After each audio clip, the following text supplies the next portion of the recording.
It's December 15th, 2019, and we're here to take your mind off of all the pleasant things going on in the world, such as impeachment and health care and elections, and we're going to talk about miserable topics, which is Detroit sports right now. So that means it's time for the knee-jerk Detroit Sports Talk with Eno and Big Al. I'm the Big Al of the equation, Al Beaton, longtime Detroit-based podcaster and blogger.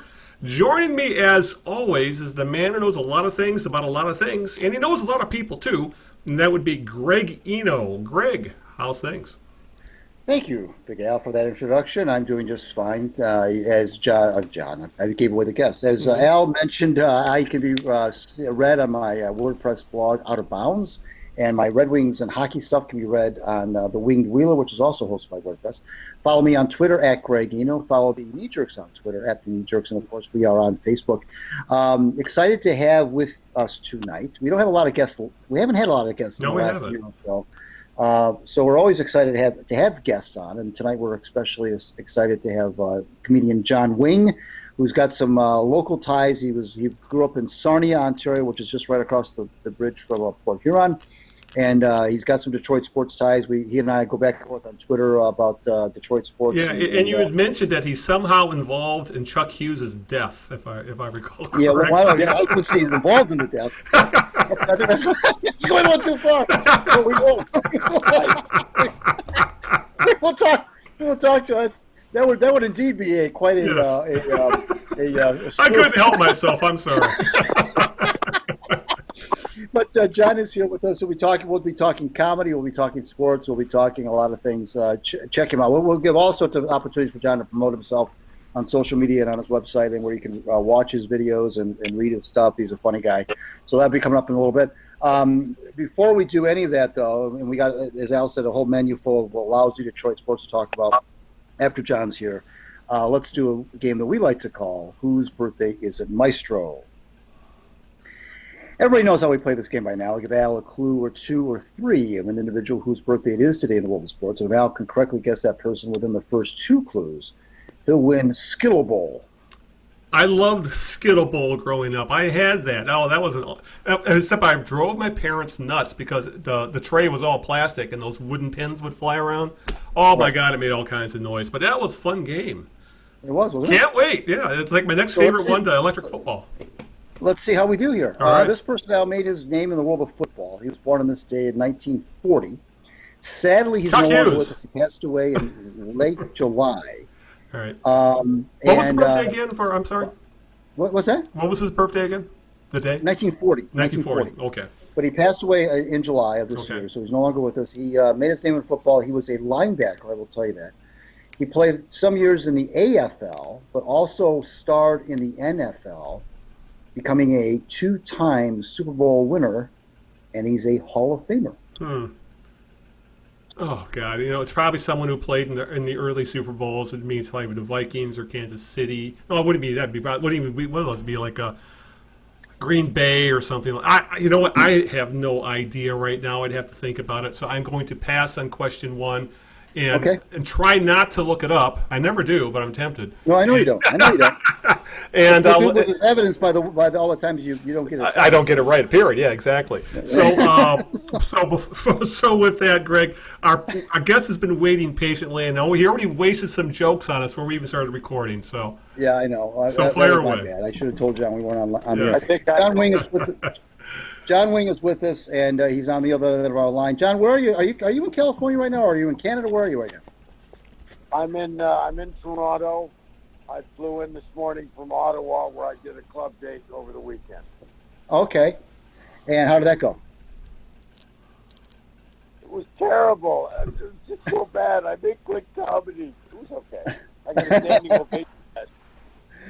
I tell you what, you before we start this interview, I got to tell you, I was catching up on some of John's stuff this week, and I was watching some more today, and I was literally laughing out loud. And we always do the LOL thing, but I was laughing out loud at a couple of the bits that John has. Either you go to YouTube or you go to his website. We'll give him plenty of opportunities to promote.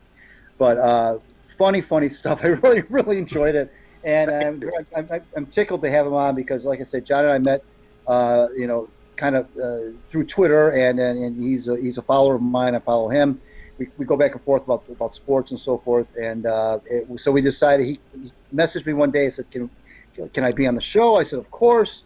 So here he is. So John, thanks again. And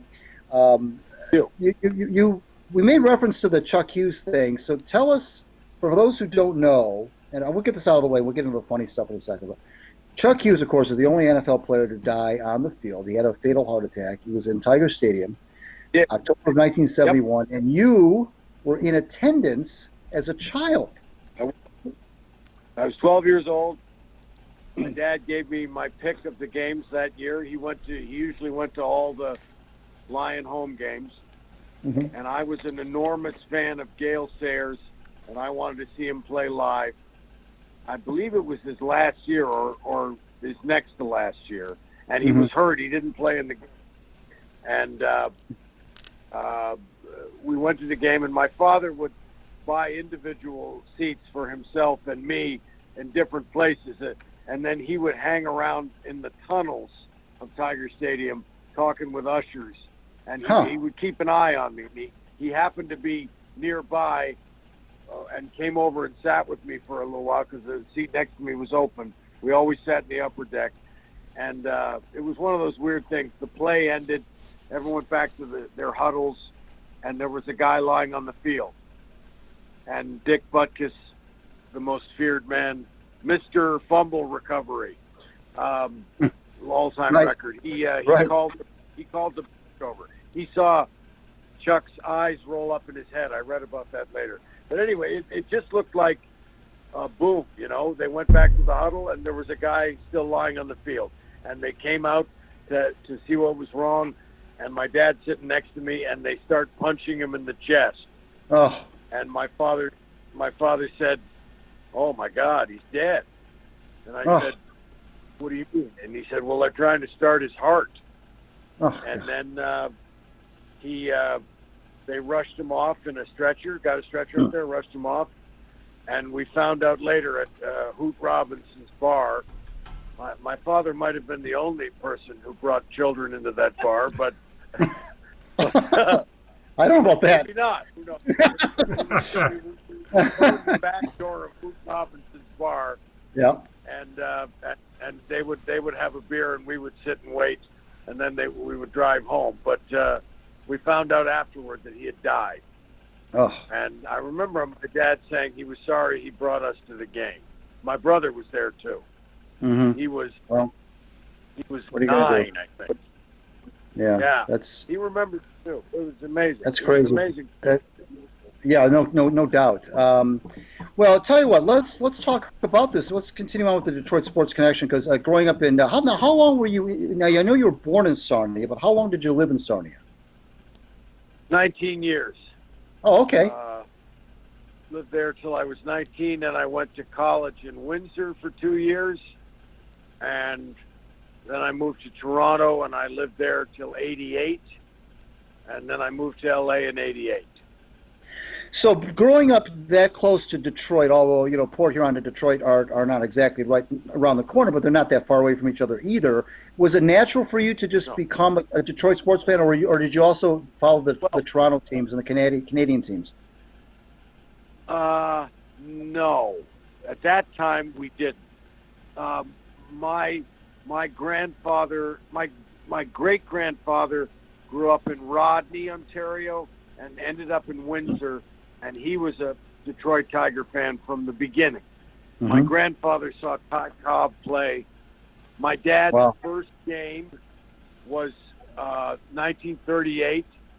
Eldon Ocker shut out the White Sox. Hank Greenberg hit 2 homers. Wow.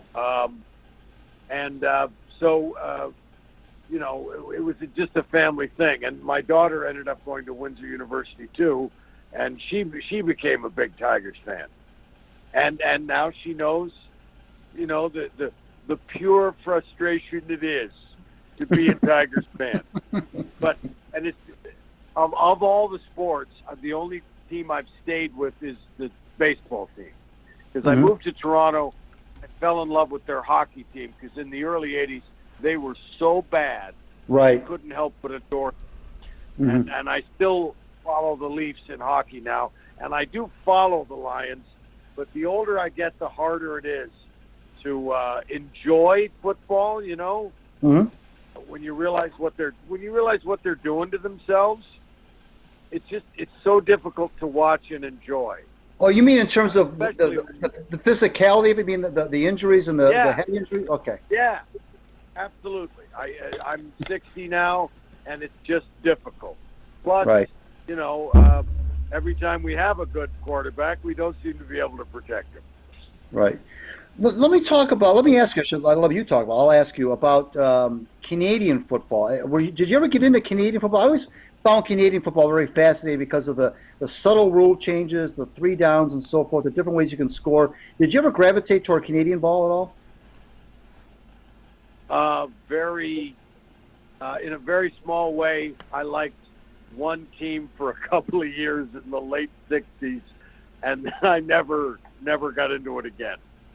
So the best team in the 69 was like the Ottawa Rough Riders, and I liked them, but no, I never really got into it after that. Yeah, I like curling, though. You guys want to talk curling? Hello. Well, there's a video on your website by this. It was called The Debaters. You have to tell us about that. Where they asked the question: is curling a sport? What do you think? Curling a sport, and I believe I said it was. Okay. And what was your justification behind that? So, it's a shuffleboard played on ice with rocks. What are you kidding me? Of course it's a sport. My wife says it's the only sport that combines bowling and housework. But you know, have you guys? I'm reasonably sure Big Al has not watched an entire curling match between two great teams. But Greg, you probably have. I don't know that I've watched an entire. During the Olympics, when it was all USA was doing so well, that's when I think it's the only time I've really watched any curling. I barely know what an end is. It's 160 shots between. Right, it's 80 shots apiece. Mm-hmm. That's a match. 10 ends, 8 rocks per end. 4 guys, each do 2 stones, and 160 shots in a game. And it can come down to the last shot. It's like the best. You know, the best golf tournament is a really close tournament, 5 or 6 guys fighting it out, and it isn't decided until the last shot is played. That's the best. Like the Payne Stewart U.S. Open, or there are a couple of other good examples, but or the Larry Mize playoff at the Masters. One of the last shots, boom, that's the tournament. But John knows his golf. Curling can be like that. Your golf. Curling can be like that. Well, is, if you know the skill involved, like any sport, if you recognize how much skill is involved in doing it, you can enjoy, right? You can enjoy bowling if you're watching a guy bowl a 300 game. If you understand how hard that is, it's like that. I like curling for that reason. Well, good. Well, it's. I wish I knew the rules a little bit more. Like I said, I barely know what an end is. In fact, I don't know what an end is. An end is like an inning. An end is an inning. Yeah. Right. An end is an inning. Well, the one problem is they got rid of the brooms. Now they have like these really hardcore brushes. Yeah, I miss the flip-flopping stuff. Right. It's changed a lot. It's gotten Yes, it has. Techno curling. Just like golf, everything the technology has gotten better. Sure. So John, you started you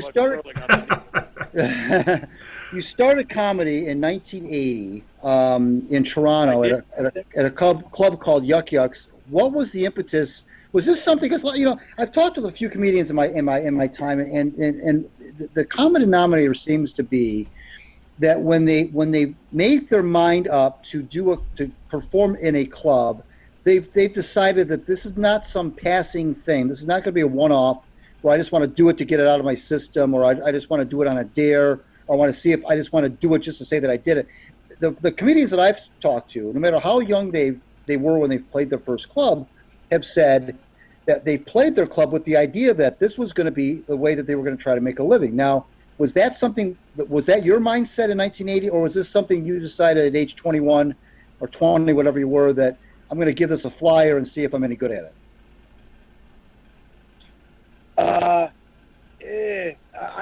I didn't believe I could make a living at it.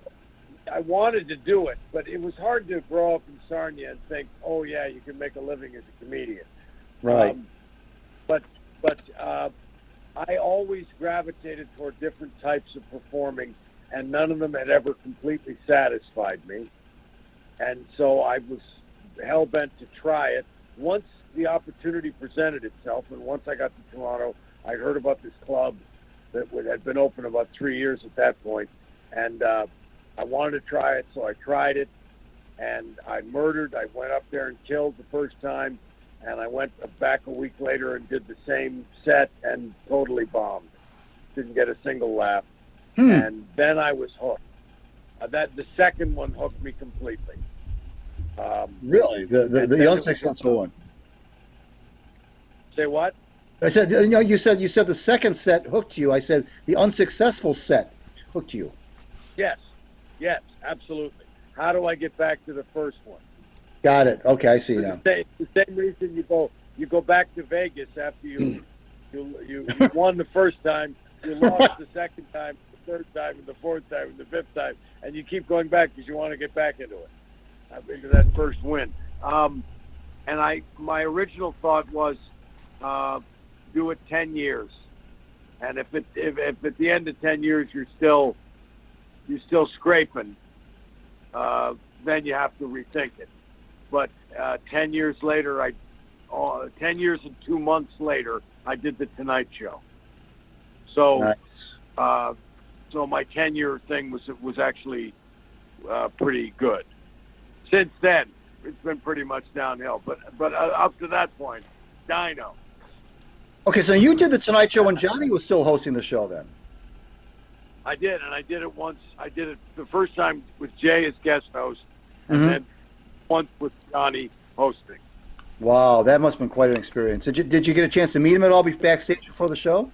No, I didn't. I not only didn't meet him or speak to him, we never made eye contact. Wow.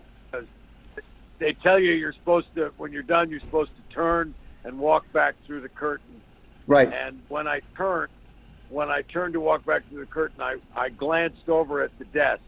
Right. He'd already given me the okay sign, and he was looking down at papers. So we didn't actually have even a fleeting moment. But yeah, that's okay. I didn't. I heard that was always the story is always that you've done something good when Johnny calls you over to sit down. Oh yes, but what that was it was planned. If he calls you over, almost every time there were a couple of I didn't know that. rare. It was a rare thing if he was so enchanted by your set that he would call you over because it would screw up the timing of the show. Makes sense. Stephen Wright was one who he called over out of the blue, and there might have been one or two others, but most guys did 3 or 4 or 5 sets and killed on each one, and then got called over. Okay, makes sense. They prepare material. You would prepare material for when you were called over. When you did panel, the questions were planned, the material was planned, right? So if he called you over without planning it, that's true. That's true. Yeah. Right, I got it. So I see by your bio that you it was the mid '80s where things started to kind of turn in the direction that was trending good for you.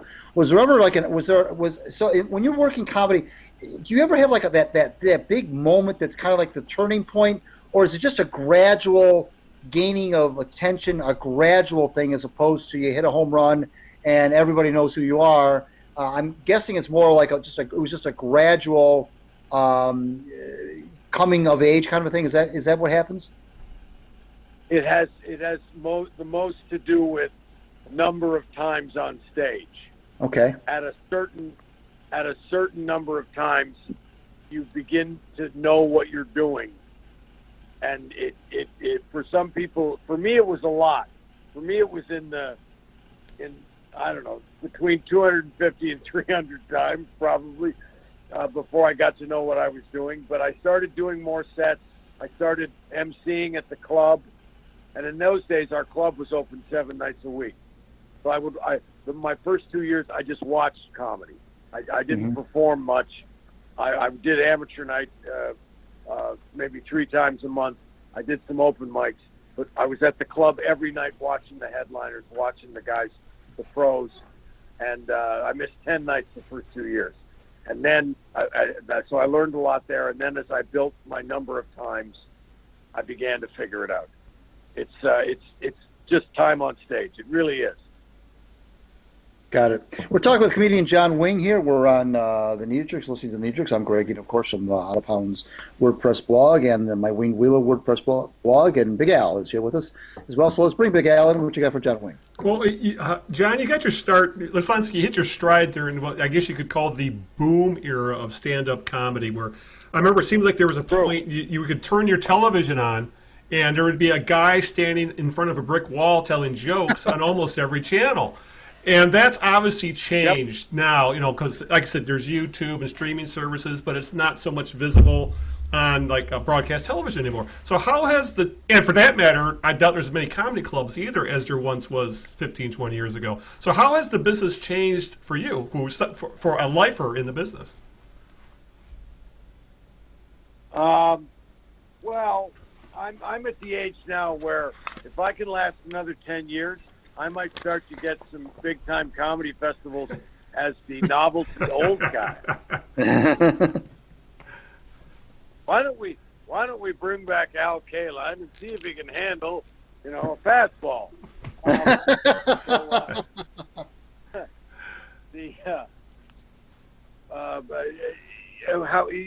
The boom ended. I was lucky. Mm-hmm. There's a couple of places you can move into. You can maybe go to Vegas and get a regular thing going there. Some guys did that. I got into cruise ships. I have a buddy who opens for Johnny Mathis, and you can do pretty well with that as well. You just have to maintain your relevance as a performer. Keep it relevant, know what's going on, I guess. I don't know. And try and be clean. Clean really helps. And well, to follow up on that, do you still have gigs that you love to play the most?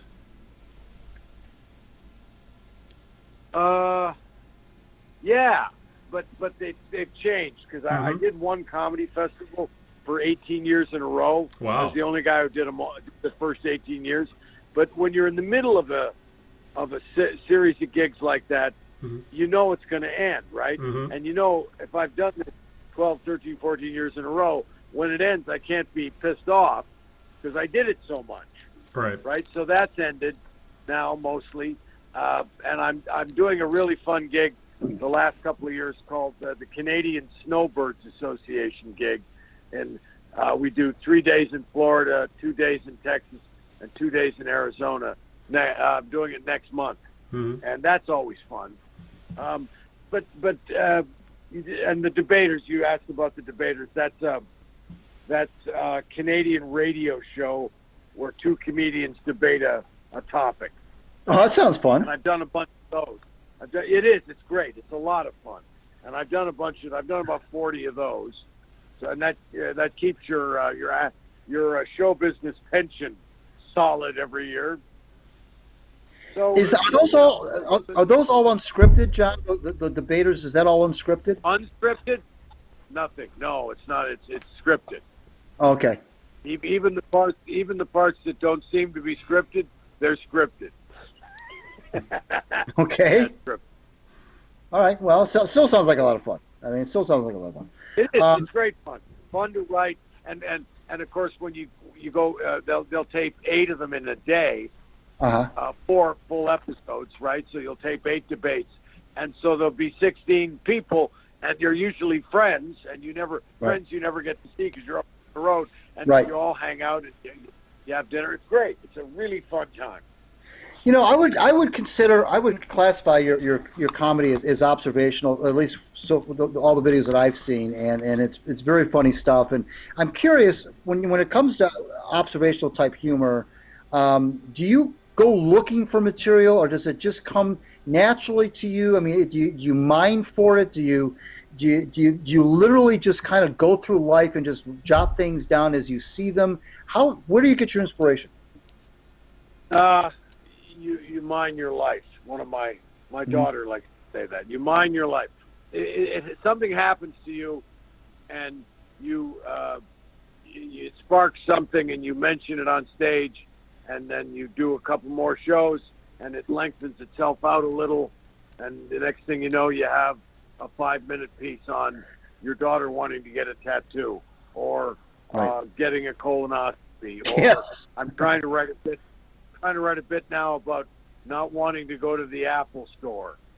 And I was working with it before you called, with my daughter and her boyfriend, the comedian, who we help each other out sometimes. And I've been doing the bit. I've done this Apple store bit now 10, 11 times, and I'm trying to figure it out because it still isn't right. So you just have to keep trying to find the beats in a story. You know, you're just telling a story about yourself.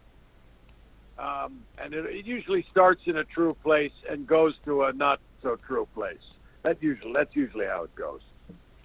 We're talking with comedian John Wing here on the Knee Jerks. I'm Greg Eden from WordPress Out of Bounds blog and my Winged Wheeler WordPress blog, and Big Al is here. And let's bring Big Al in again one more time for what you got for John Wing. Big Al.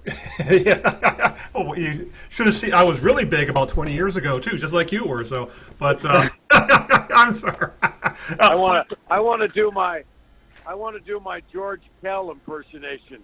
Fire away! Fire away! Go for it. I'd love to hear it.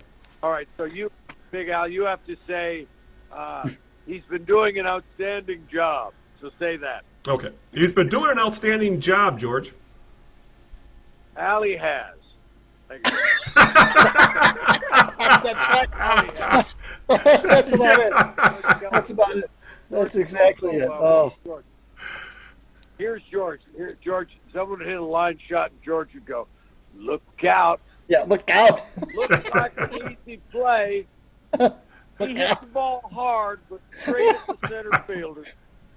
You know, I don't know if you remember, John. I'll let Al ask his question in a second, but that reminds me. I don't know if you remember in the 1972 playoffs when Bert Campaneris threw his bat at Lerrin LaGrow. Do you remember that? Oh my God! Yes, Bert that little bastard threw his bat. Yes. And Lerrin LaGrow. So I found a clip of that on the actual broadcast, and George and Larry Osterman were doing the game, and back when the local announcers would do the playoff games, and so LaGrow hits him with the pitch, and Campaneris throws the bat, and all George says was, "Look out!" The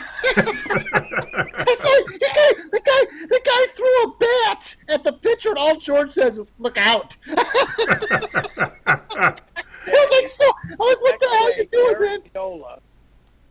Joe Garagiola interviewed Campaneris before the game the next day, and he was trying to get him to apologize for heaving the bat at LaGrow. And I mean, you've seen the clip, but if people haven't seen it, he ducks out of the way of a high and tight pitch, and lays the bat out full arm, one-handed, and just wings it. Just heaves it at LaGrow. I know. If you've seen Roger Clemens throw the bat at the guy, the broken bat at the guy coming up the line, it's nothing compared to that. He's literally it's like he was throwing a catapult or something, a hammer throw, you know.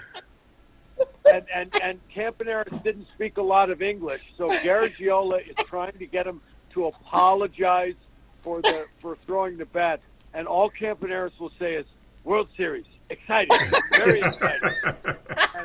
And at one point he says that, and Garagiola goes, "I know you're sorry, Dagoberto," because that was his full name. "I know you're sorry for doing that," because he wouldn't say it. Right. Oh my God. Those Brooklyn A's, they were so tough. Billy Martin was Right. Well, and that's what I was going to say next was that Billy was. See, if you look at the clip, Billy was the only one on the Tigers who had any reaction. If you would have thrown a bat now, both benches and both bullpens. Well, he should have, even though he was the manager of the Tigers. Well, even though he was the one that ordered LaGrow to throw it, he ordered LaGrow, by the way, to throw at Campaneris. People don't remember that part, but still, the whole team just kind of stood around, just kind of watched. I'm like, this guy just threw a bat. It was just the whole thing. Isn't that funny? Isn't that a funny double standard that we are allowed to throw a baseball at 90 miles an hour right at your head, but if you retaliate and toss the bat at us, you are finished, mister.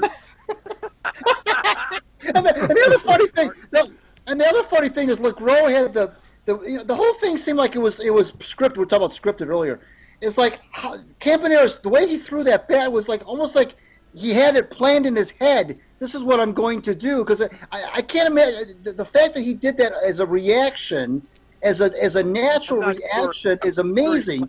And then LaGrow had the wherewithal to duck. I mean, the whole thing was just like as if it was like they're doing a bit. It's like it was a okay, I'm going to throw a pitch at you. You throw the bat at me. I'll duck. I mean, the whole thing was incredible. Yeah, I know. Definitely LaGrow threw at him deliberately, but I don't think Campaneris planned to throw. I mean, he just freaked out and threw the bat. He lost the step, Oh, but, crazy. Man, that was a weird. Yeah, and they don't reference it anymore.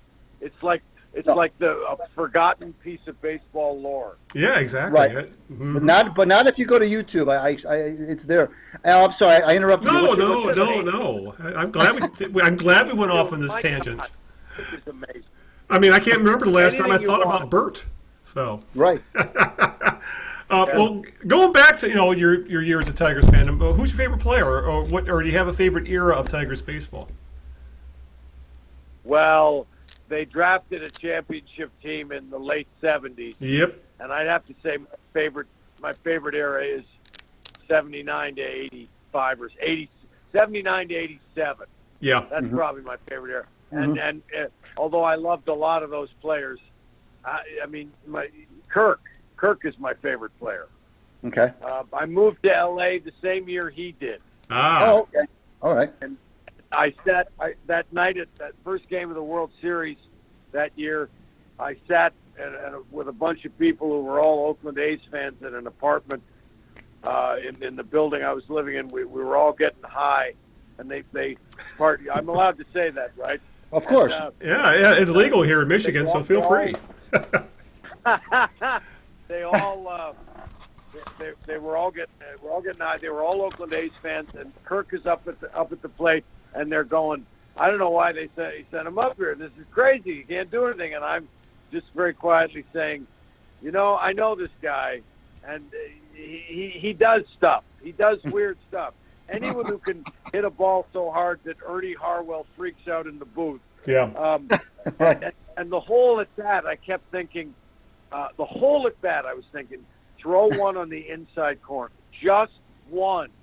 One ball inside. If you remember, all the pitches Eckersley was throwing were outside or high. Right. Yep. Right. And I kept thinking, just one. And it's still the most, although I saw Kirk, he came back to the Tigers a few years later, the 90s. Right. And we went to a game against the Angels, and in the first inning, he came up with the bases loaded and 2 outs, got to a 3-2 count, and hit a screaming line drive over second base that went out to dead center, and it, barely cleared the wall. And it was just such a hard hit ball. And when I saw it clear the fence in dead center for a grand slam, I turned really fast to see where he was on the bases, and he was going full tilt between second and third. And I thought, and he had a 3-run homer in the ninth that night. He had a grand slam in the first and 3-run homer in the ninth, and I was at that game. Wow! I want to write a piece called "I was at that game." I was at a game where I saw Gibby hit one over the right field roof against the Red Sox in '83. Oh, yeah. Yeah, I saw that one live. Absolutely. Yeah, you know, he was my Mr. daughter Clutch. I took my daughter to a Dodger Angel game one year when she was really young, and there was a pitcher fight. Tim Belcher and Chan-Ho Park had a fight. Belcher was pitching for the Angels. Park was up for the Dodgers. He bunted. Belcher fielded the bunt, tagged Park going up the first baseline, and he tagged him a little hard, a little aggressively. Yeah. And Park said something about maybe that was a little too aggressive, and Belcher said something about maybe where Park came from, something like that. And Park scissor kicked him, and they all went crazy. And my daughter was, I don't know, 7, 8 years old, and we were leaving the park that day, and I said, you could go to a baseball game every day for the rest of your life and never see another pitcher from it. You know, I got to tell you something, Big Al, about John Wing, because I don't, and I'm only bringing this up because he's right. I'm one of these guys that likes to fact check people. That's the way I do it. But if I fact check somebody and they're wrong, I won't say anything because I don't want to embarrass them.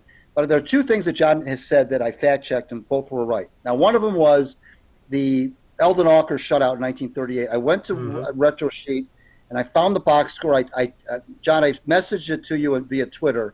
It's your dad's first game, July 9th, 1938. He's absolutely correct. Greenberg hit 2 home runs. Walker shut out the White Sox, and that's the first thing he was right about. The second thing he was right about was the Chan-Ho Park Belcher thing. I looked that up, and it was on June 5th, 1999. That's exactly what happened. Park was ejected for kicking an opponent. He was ejected by the umpire Charlie Relaford, and it was indeed Belcher. And so I got to give props to this to John for being, because sometimes people tell stories, they get the facts wrong, which I'm not going to go crazy about. But the fact that he got them right, dead on right, is amazing to me. Thanks. I've been doing an outstanding job. Allie has, and oh God. Well, John, this was this was a lot of fun. Like I say, if John was wrong, or I should say, if he's wrong, if the facts weren't quite right, I wouldn't never have said anything, of course.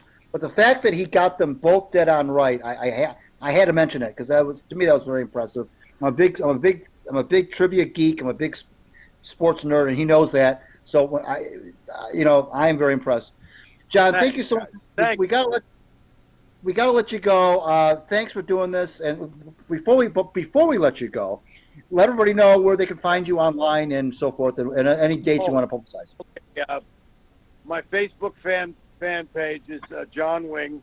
On Twitter, I'm at John Wing 5, the number 5, and I could really use another 380 followers or so. That would be a huge help. Thanks, guys. And where else can you find me? I'm on YouTube. Oh, Instagram. That's right. I think I'm John Wing 5 on Instagram as well. Awesome. Yeah, Instagram. And don't forget JohnWingComedy.com. Don't forget JohnWingComedy.com, your website. JohnWingComedy.com. Hey, by the way, I know why the Lions lost today. Just before I go, because if you lose 6 in a row and you win the 7th game, it's bad luck. I see. Okay, got it. And that's with that team does not need it any more bad luck. That's for damn sure. Okay, John. Thanks for being here, my friend. Do it again. Thanks, guys. Take care, buddy. Bye. Thank you. Bye-bye. That was a lot of fun. We don't really laugh a lot on this show, but oh boy, he had me laughing when he was talking about the way that when he was talking about the way the Campaneris threw that. Oh my God! Because I haven't thought of that incident in years. I can't remember the last time even Lerrin LaGrow was in my mind, for Christ's sake. So. Oh my gosh! And I didn't mean to. To implicate John in the murder of Chuck Hughes or anything, but I couldn't resist that. Fault in the death. Oh, poor I made him laugh. So I was happy. When you can make a comedian laugh, I think you're doing it. That's true. He's a twin. I'm thinking, oh my God, he's a 12-year-old kid, and Al's implicating this poor 12-year-old kid in the. But we'll So have anyway. links to all his stuff in the show notes, and please check out his stuff. And hopefully That's we'll funny. be able to have him on again in the future. We can talk more about Bert Campaneris. So He knows his stuff, man. He knows his golf. You could tell he, Yeah. you could tell Yeah. he knew golf because he was. oh he was- God, when you bring up Larry Mize, my goodness. I know exactly. Yeah. So anyway, I want to get to clue number 2 of the birthday Fire- game okay, here. fire This is away. for the this is for the Skittle Bowl. Okay. This person was born in 1940. Football player, linebacker, two Super Bowl rings for AFC teams. I will say that. I will also say that he wore an unusual number for a linebacker. Normally they were, in the 50s or 60s. This was an unusual number. Was not in the 50s or 60s. And he also made quite a living after his playing days as a television broadcaster on HBO with Lenny Dawson. All right. So I'm thinking we're probably talking a Steeler at this point. Nope, we're not. No, we're not talking a Steeler. Okay. What? A linebacker. Okay. So it would be Miami. All right. So, God, Nick Bonacani. Very good. Yeah. Yes. I had to start digging through into the back deep recesses of my mind. When you brought up, my first thought was like Jack Ham or Jack Lambert or something Right. like that. But Right. If it wasn't a Steeler, who else would have been in that era but a Dolphin? And then when you brought up HBO, bam. Yeah. Yeah. Nick passed away in July. Yes, because of he was dealing with dementia. I believe he had CTE, and because he was like I said, very involved in the media for years. And then, as he grew older, the mental issues began. It's actually a great life with a sad ending. Exactly, and don't forget he had some tragedy as well when his son was Yes. paralyzed. Yes. I don't know if you remember that. 1985, a spinal cord injury when he played for the Citadel and was Right. became a quadriplegic. But funny thing about Nick, he played more years, Al, for the Patriots than he did for the Dolphins. He played for I the didn't Patriots for realize 7 that. years Yeah. and played for the Dolphins for 6. But he obviously he got all his fame with the Dolphins because Right. Yeah. Back when they were probably the Boston Patriots. Well, exactly. That's Yeah. right. They were the Boston Patriots. So, anyways, Nick Bonacani is the correct guess. So you will get Skittle Bowl. So congratulations. Awesome. I can't. Remember by Aurora. I even remember the that's logo. right. Good one. Yes. Yeah. Aurora is right. That's absolutely Yes. right. Okay, so what are we going to talk about now? Well, we'll touch on the Lions. Not so much about today's game, which was awful. Lions lost 38-17 to the Bucks. As John mentioned, it was their 7th loss in a row. But we'll kind of talk about the status of Matt Patricia, because right now there's been we heard it during the game today. We saw it in the paper over the last couple of days about having patience for Patricia. So we'll talk a little bit about that and his job status and a little bit more about what's going on with the Lions, and that some former players have been calling out the team and Bob Quinn and Patricia in particular. Other than that, I have a feeling we'll talk about the Tigers, who claim they are done tearing down the team and are going to start building it up. And they started building things up, Greg, by signing a journeyman catcher. But we'll talk a little. We'll talk a little bit about that, and be honest. What is there to talk about with the Wings and Pistons at this point? Nothing's changed with either one of those teams.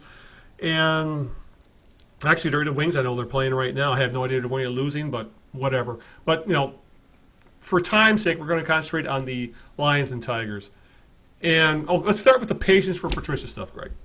Okay, today the Lions lost their 7th straight game, as I mentioned, 38-7 to the Bucks, who are a mediocre team. The win moved them to 500. In this game, the defense flailed about again. They allowed 458 passing yards, 300 in the first half, and 4 TDs to the immortal Jameis Winston. The Lions are now 3-10-1. They've lost, as mentioned, 7 straight. They have lost 10 of 11 after starting the season 2-0-1. Patricia's overall record now, Greg, is a gaudy 9-20-1. We're talking a win percentage down there with the likes of Marty Morningwake at this point. And where the patience stuff is starting to come in is like, for example, this I think yesterday, as a matter of fact, the Free Press, I believe it was Dave Burkett, their beat writer, he spoke to Dick Vermeil, the famous head coach, who won big in both college and pro, won a Super Bowl with the Rams, and in this article, Vermeil, who has only seen one Patricia game, that was the game earlier this year where the Lions beat the Eagles because the Eagles dropped like 5 touchdown passes in that game. Yeah. But Vermeil preached patience, and the examples he used were Bill Walsh, Jimmy Johnson, Pete Carroll, and himself as examples of coaches who coached and didn't start winning after they started winning in year 3 of their regimes. Another guy that gets often thrown out there is Bill Belichick, who his first 2 years with Cleveland were awful until things started to turn around in Cleveland, and so his name gets thrown in there as well. And I'm reading this article, Greg, about preaching patience with Patricia, and every time I hear this argument, there's a couple things that either gets glossed over or never brought up. One, Bill Walsh, Jimmy Johnson, Pete Carroll, and Vermeil were already successful head coaches with other teams, Right. Specifically in college with Right. with all these guys. And with Vermeil, he was also successful in Philadelphia and in KC as well. Got some slow starts. Yep. And in Belichick is such an outlier at this point. He's not even worth bringing into any Right. conversation about Exactly. how you should be weighted on head coaches. Right. So no, that's that because these guys were all had track records that Patricia has not and will never have when it comes to coaching pedigree. So that really bothers me when I see these things. Is that, and also the fact that these guys started with worse teams with worse records. I mean, we're talking Patricia was hired to take over a team that just missed the playoffs on the last weekend of the season and finished 9-7, and it actually had been above 500 for 3 of the previous 4 seasons. Right. So that's never brought up either.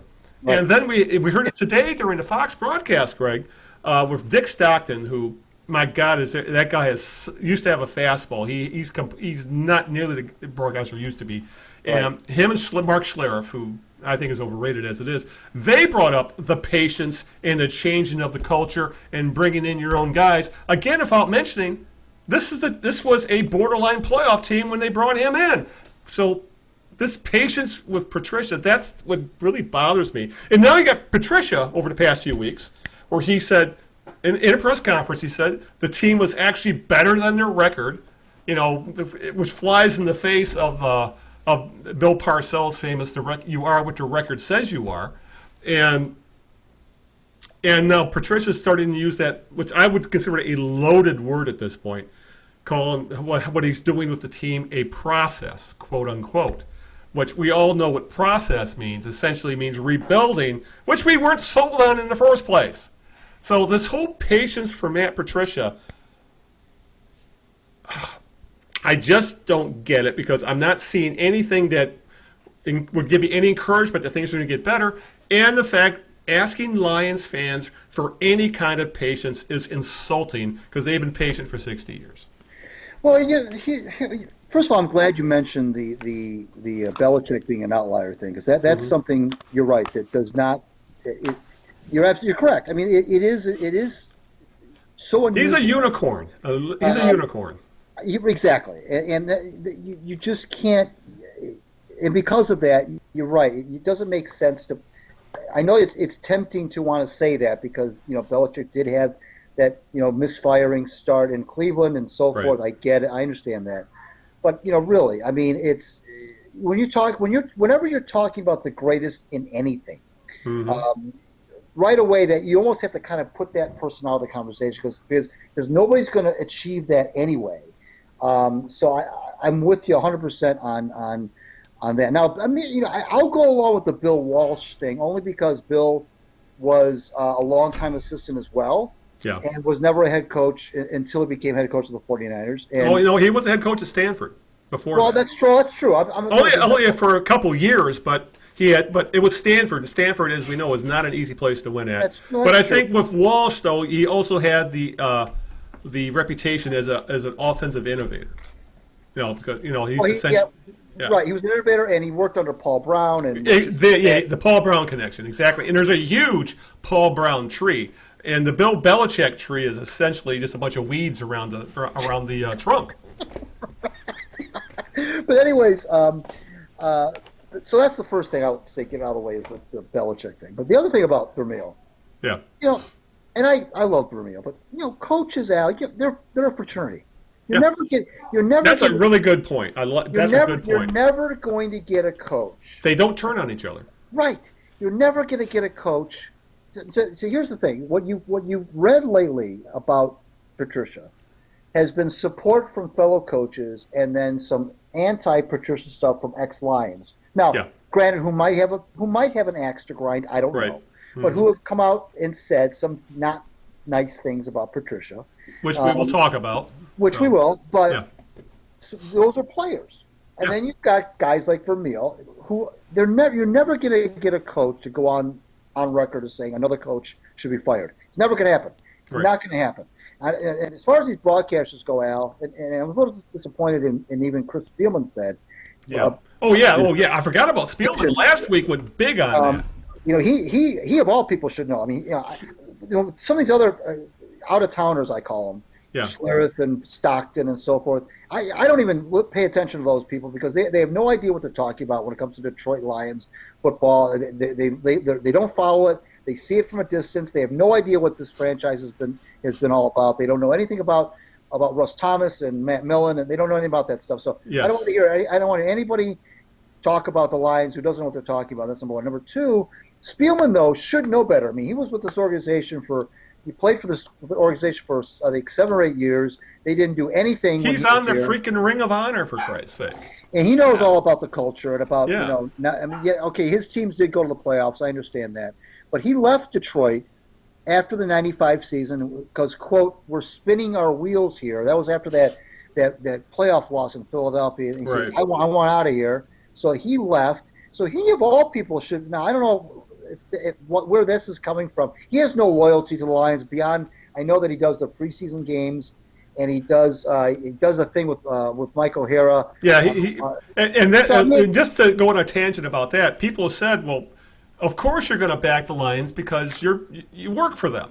And he came back with, I don't get paid by the Lions, I get paid by Fox too.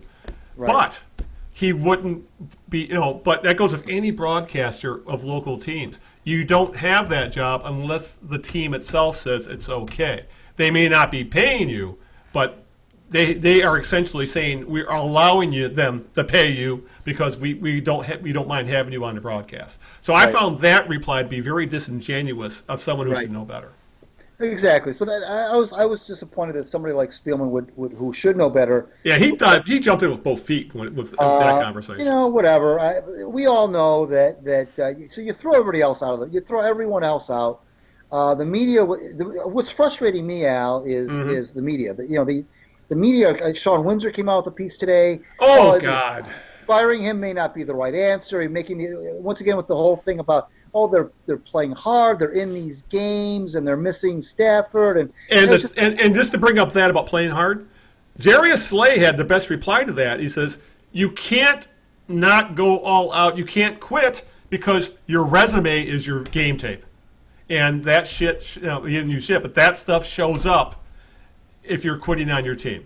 So I don't even agree with, they're playing hard. You don't get to that level if you don't play hard in every goddamn game. That's another bad faith argument, if you ask me. Yeah, so Burkett was the one who did the Vermeil thing. And then Windsor comes, and even Carlos Maneros. He is trolling in the opposite direction now. I don't know what happened to him. He's trolling, but he just did a 180 on the troll. I'm not sure it was after the last loss or if it was after the Thanksgiving Day game. One of those two games, either the Thanksgiving Day game or the game against the Vikings after that.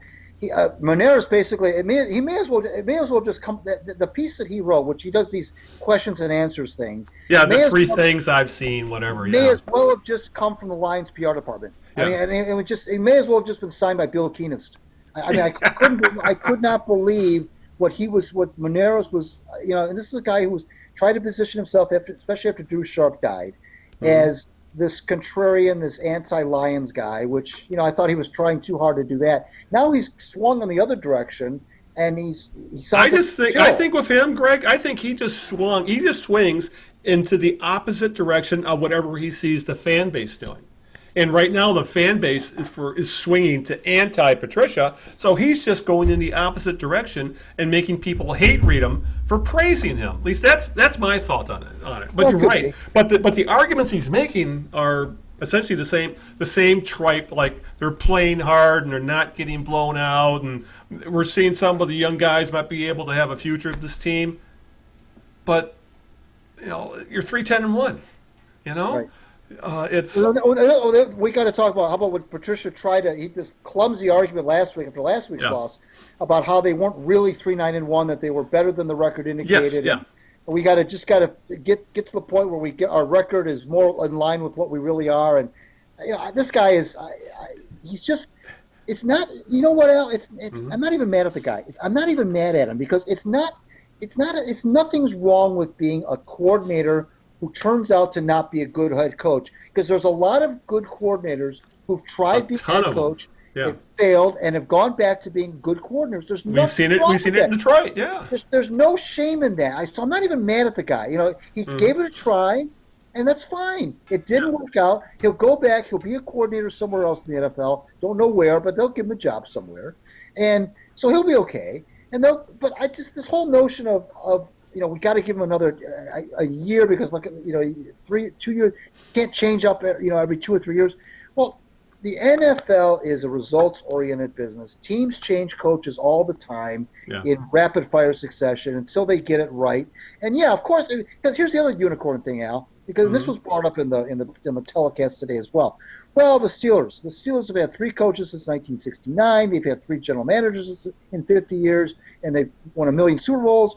But again, that's an outlier. How many teams can say in the last 50 years, NFL teams can say in the last 50 years, they've had 3 head coaches? Well, obviously the Steelers, that's an anomaly. Come on, let's face it. Exactly. That's not the blueprint. Let's not pretend like that's what everybody's trying. Let's stop pretending that that's what we're all trying to emulate.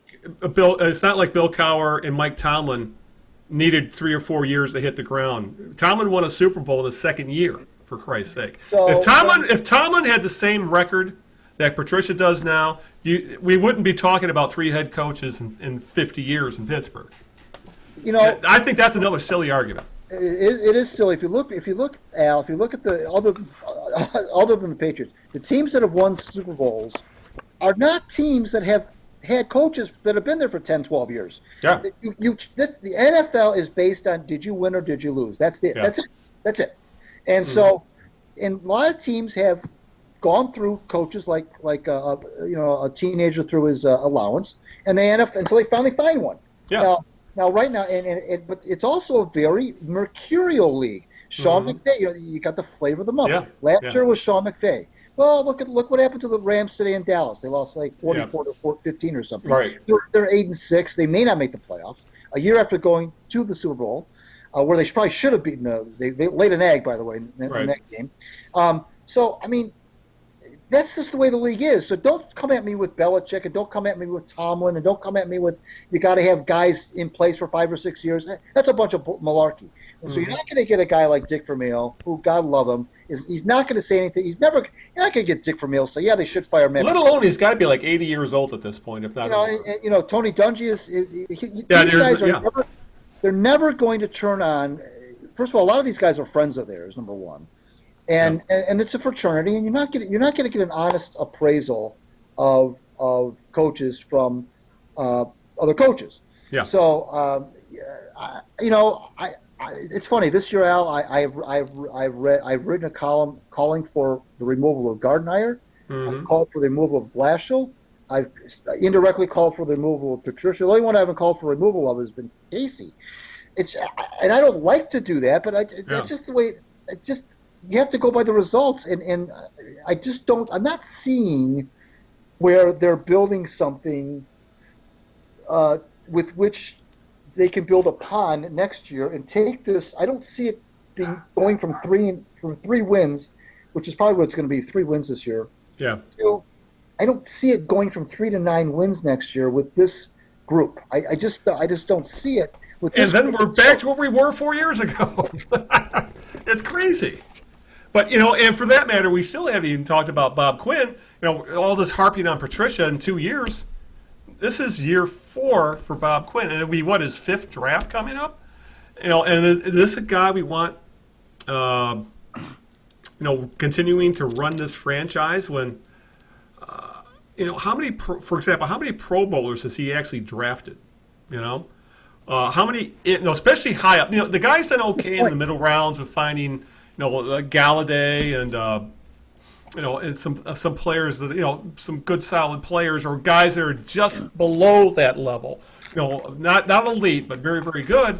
But with his top 2 rounds, where you really need to get those impact guys, it seems like he prefers instead of going for the high ceiling guys there and do maybe a risk that they'll bust. He seems to go safe and grabs the high floor, low ceiling guys who are going to probably be long-time NFL players, but aren't going to be stars. So and in the first couple rounds, that's exactly how he's drafted, and that's what so then you end up with a team like the Lions with absolutely no true playmakers on either side of the ball, or the ones who might be are constantly injured, as in Kerryon Johnson, who has had an injury history since he was in high school, for Christ's sake. So, right. At this point, it's not just about Patricia, Greg. It's about Quinn, and I have just as much faith in Quinn as I do Patricia, which means none at this point. Just because, and I guess the other thing would bother me is, they're saying, well, he's only had his coach for 2 years. Needs time. Well, he could have brought his coach in when he got hired 4 years ago, but either he took the job under the stipulation that he had to keep Jim Caldwell, which I can't believe anybody would do, or he decided that, I'm happy with this guy, and then changed his mind 2 years later. So either way is not a good look for Bob Quinn, and then his first hire is essentially one of the worst head coaches in the NFL right now. And what is it they say about general managers, Greg? You rarely get to hire your second coach. Well, especially in the NFL. In the NFL, you rarely get to hire your second coach, because if you don't hit it out of the park on your first one, odds are you're not going to get a second chance, period. Unless you're Matt Millen, and that's a whole another franchise. I guess this is the question is what will Martha Ford do? I mean, and no one knows. These guys are. I've never. It's funny, Al. As long as I follow the Lions, I don't recall there ever being a time where I thought of the general manager and the coach as being joined at the hip. I don't remember this ever happening in the history of following the Lions. And in this case, though, that's kind of what it feels like. You're right. Like, it kind of feels like you get rid of both, or you get rid of none. And so, I mean, do you think that you could get rid of one of these guys and keep the other? No way. I'm with you there. They're joined at the hip at this point because one of their relationship, and it's well known that they're friends. And and there's just no way. If you fire Quinn, you can't keep Patricia because you need your new GM needs to be able to hire his own guy. If you fire Patricia, I don't think there's any way you can keep Quinn, because essentially you've given Quinn 2 shots because he elected to keep Caldwell. So I think there's just no way it's either all or none at this point. And I'm with you there. They are literally joined at the hip, and that might be the only thing that'll get them a third year together, because then you're paying off 2 contracts. Yeah, and so I understand now kind of the argument of, well, we're going to start all over again with a new regime, but sometimes you have to cut your losses. And sunk cost fallacy. You know what, Al? Bob Quinn has had 4 drafts. Yep. Which is an eternity in the NFL, and he's really done nothing to improve the team from when he joined the team. No. The Lions are in no better shape. In fact, you can make a case they're in worse shape. The team had more talent under Mayhew than before he was hired. Right. And so if you go by, I don't know how you can, Al. I don't know how you can look at somebody in his position and say, and be able to make the argument that the team is in worse shape than when they took over 4 years ago. Mm-hmm. I don't know how you can make a case that person should remain in that role. Right. Not at this level. You're right. I'm with you 100%. And this also leads us to the we're hearing a lot of disgruntled former players. Obviously, we've talked about Calvin Johnson several times about his essentially estrangement from the organization. Over the past few weeks, we've also heard from Glover Quinn's come out a couple times about not being a fan of Patricia. The latest being Hakeem Vallis, who was a tight end for a couple years. He spent most of his time on the practice squad, but no, he was with the organization for a couple years. And they both recently made podcast appearances calling out the team, calling out Patricia, calling out Quinn. Vallis torched Patricia, saying he creates a culture of fear, and that was his quote, and he didn't operate by the same standards that he set for his players, which is going back to the being late for meetings, not, what's the rule that a lot of coaches, if you're not 5 minutes early, you're late. Patricia supposedly had this huge issue of not showing up for anything on time, let alone but requiring his players to do so. And Quinn was a bit more diplomatic, but he went on record saying the locker room was not buying into Patricia's philosophies, not buying into his defense, just not buying into how Patricia run things. And obviously we've seen that with essentially Quinn was pushed out. We saw that with, I think we're going to see that with Darius Slay. You're probably if not your best defender on defense, he's your second best defender on defense, and the odds are he's going to get traded because he doesn't like what he sees going on with this team. And of course the trade of Quandre Diggs, who all of a sudden when he goes to Seattle, has become the guy we saw over the last 2 years picking off passes left and right once he left. And and Pete Carroll has just been praising him to high heaven, saying how much this guy's a playmaker and has changed his defense on a playoff-bound team. And the Lions got a fifth-round pick for him, and essentially they had to swap sevenths. So, and let's not forget that also over the past couple of weeks, Jay Spillingsley, who was a wide receiver for a couple of years, he was like up and down from the practice squad. He played in some games. He was interviewed after releasing new music, and the cover art for his music was Bob Quinn and Rod Wood in clown noses. And as his quote was, "I believe they tried to have too much control over the coaches and the players, and I think they make many decisions that have their own interests prioritized over what is best for the team." So I don't see a lot of other organizations, Greg, having having alumni coming out and crucifying the front office and the coaching staff. And this is the old one. And for people who are saying, well, we don't hear from guys in the locker room. You don't hear from guys in the locker room because they want to keep their jobs. You're only hearing this stuff once that bridge is burned or they're retired from the league or no, they're not coming back to this team. Stephen Tulloch. Remember Stephen Tulloch? Yes. Oh, yeah. He came out on Twitter as well. That's another one. I forgot about him. Yeah. This is all, if there's smoke, there's fire. This is just not one guy. This is like we're talking 4 or 5 at this point. Yeah. So, it just I think what makes people crazy, Al, is not just that there's this hullabaloo with Quinn and Patricia. It's the person. What makes them crazy is that the person who's going to make this decision. And this is what used to make fans crazy. Yeah. When Bill Ford was alive, was that he was the one and the only one who was going to make the decision about the future of these people. Yep. And now it's the same thing. Fans are driven mad by the fact that the fate. They look at the fate of their team that they root for is being determined by this 94, 95-year-old woman who they don't necessarily have a lot of faith in to begin with. And her closest allies, her sounding boards, or who may actually be running things, are her daughters, specifically Sheila. It just doesn't make, I'm not out to make this a sexist, misogynist thing. Yeah. But that's just what makes the fans nuts. If there was an owner that they felt like, and I know that a lot of the owners in this town are taking a lot of heat, as they should. I understand that.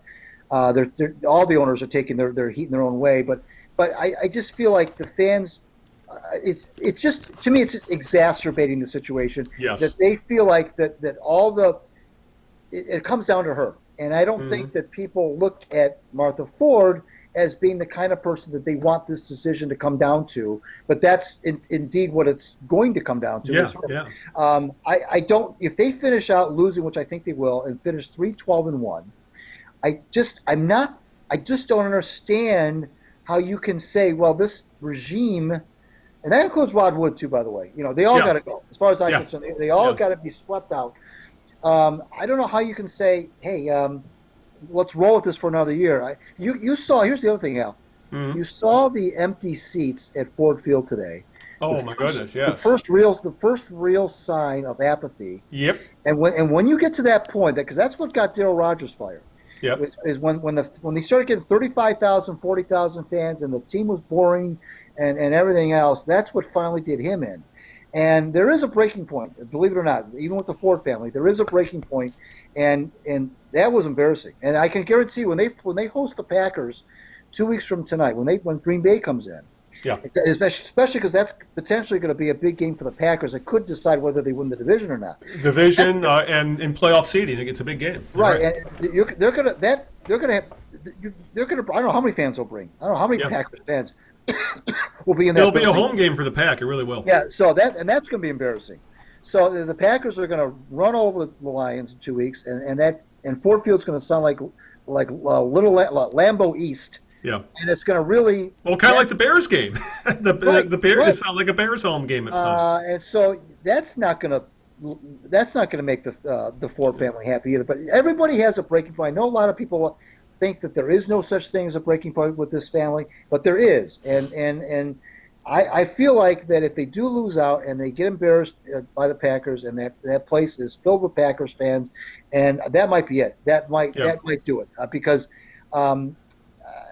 Now, of course, the question begs, well, who's going to replace him? That's it. Because now because somebody said on Twitter or something, they said, well, the problem with entrusting Martha Ford to get rid of this regime is that you're also entrusting Martha Ford to hire the new regime. Yeah, you're right. Because she went to the NFL for help in getting this one. If you remember, that's what Ernie Accorsi was. The NFL. She got together for the NFL, and they asked Ernie Accorsi to essentially run point on this. And that's the other thing. As someone who's 94 and 95, does she really even have the heart or the gumption or the want to go through another regime change? She might be at a point where it's saying, "Oh, they're such nice young boys. I'll give them a year." So I think that might play into it. No one knows what she's thinking, if she even gives a crap at this point. If she wants to do this again, because by the time the team maybe turns it around, she's dead. I hate to say it, but that's the likely thing. Which also, when you brought up Rogers, is Rogers the guy that said, "What's a guy got to do to get fired around here?" During a press conference? Yeah, he was. Yeah. Good Lord, the '80s. He was between Monty Clark and Wayne Fonts, wasn't he? He was. Yeah. Oh my goodness, that brings back memories, but bad ones. But I remember the press conference now where he comes up to comes up in front of the media and says, "What's a guy got to do to get fired around here?" And Rogers knew he was a dead man walking at that point. He essentially didn't give a shit at that point. So he made a joke about it, which essentially sealed his fate and led us to the glorious Wayne Fonts era, which in some ways it was. 3 wins, 3 seasons of double-digit wins of the NFC Championship game. But I digress. But this is where we're at, Greg. We're riding out to the end of the season, and like I said, you made a good point about we're starting to see fan apathy kick in, or if they're not apathetic, they're pissed. And that stadium, by the end of the game, I think on Twitter, Dave Burkett said there's like 8 people left in here that aren't working.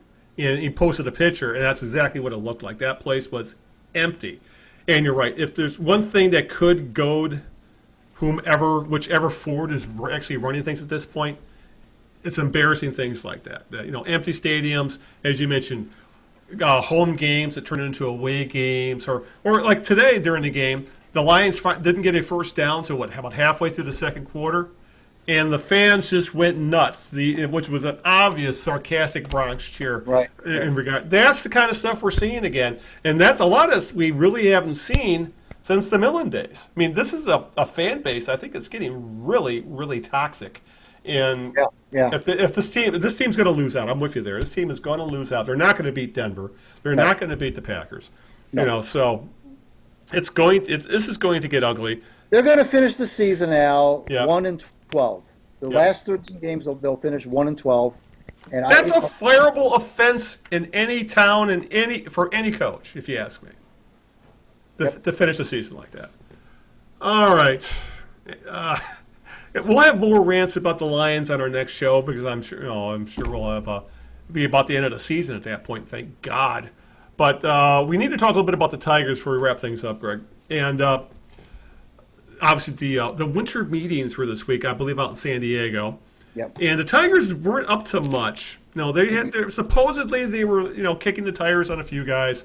Were constantly either outbid for services of free agents, or free agents went to places where they had a chance to actually win games. Because if you're going to get a guy to join a 114 loss team, he's either you have to promise him a starting position, which in the case of Andrew Romine is what got him here, or you have to seriously overpay. And the Tigers at this point, Greg, are not going to overpay. But I did find it interesting because I remember I was watching the Wings game. God help me, I was watching the Wings during that 12-game losing streak.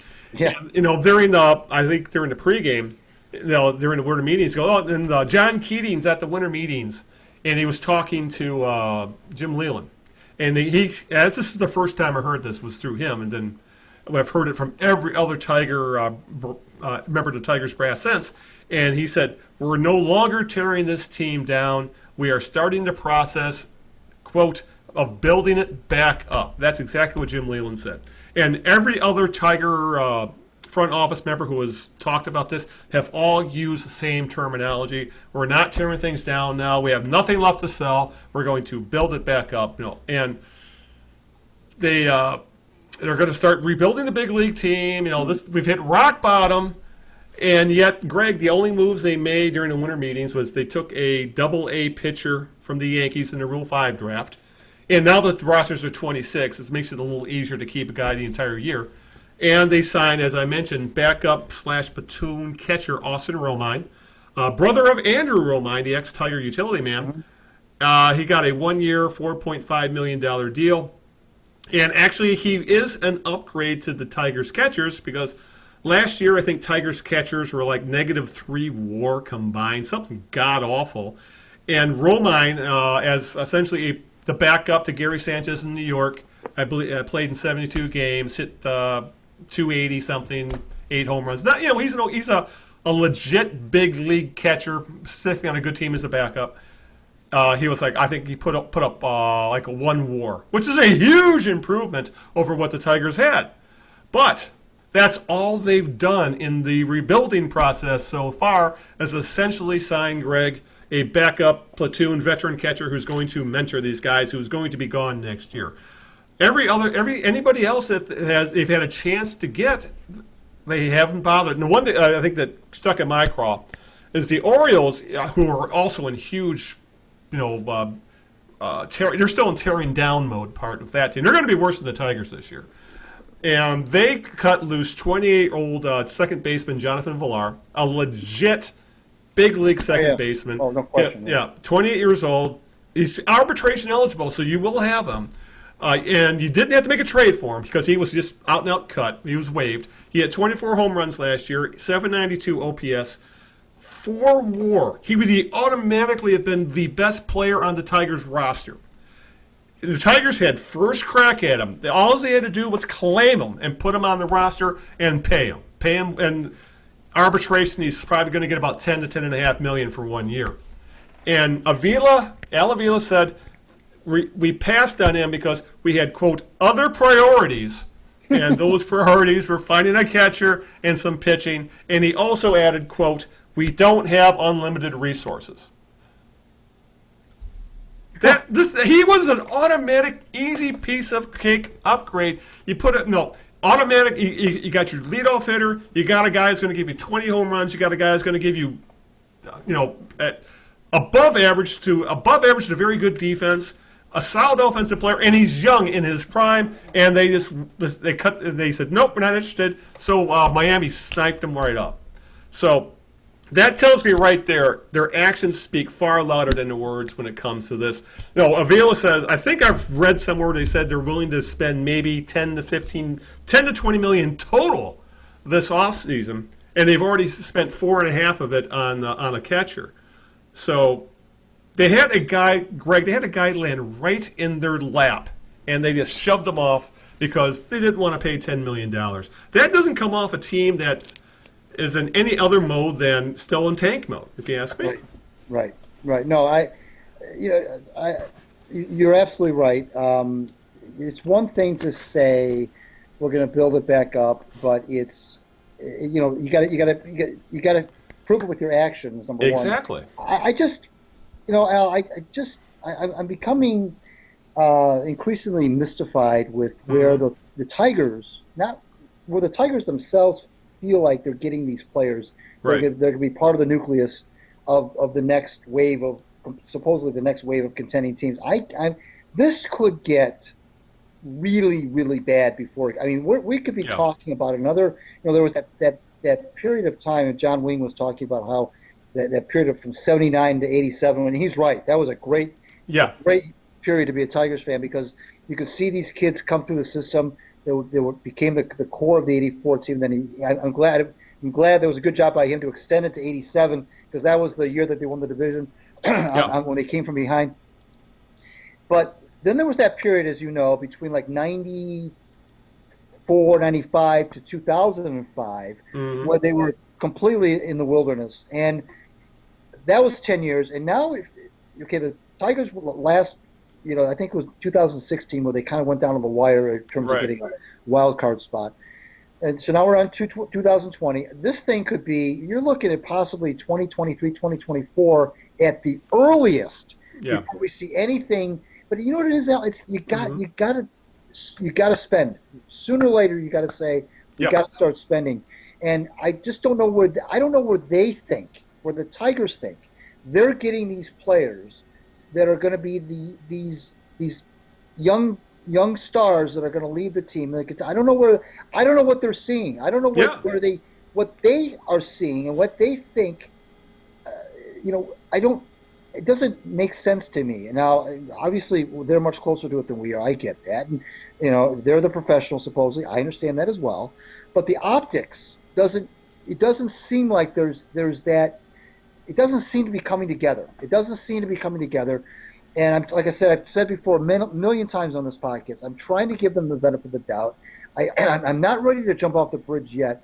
But I'm not seeing, and I don't know how you're going to go from 47 wins to 80 to 90 in a couple of years, which is what you're going to need to be to be in the mix for at least a wild card spot. Right. Frankly, Al, I think they could probably lose 105, 106 games next year, at the least, maybe. And that's, you're talking. And that's funny. And that would be like a 9-10 game improvement. Oh my God! if you're talking about a toxic fan base with the Lions, right? I tell you what, this fan base. I know you've taken yourself off the grid with social media, but this fan base with the Tigers is getting really, really impatient. Let's put it that way. They're not happy either. Believe me, it may not be quite as toxic because at least in the Tigers fan base, you still have some people who are out there who are trying to preach calm, who are trying to give the team the benefit of the doubt, who are trying to say it's all trust the process. There are people out there who are trying to say that, and not people that are trying to say that the Lions necessarily.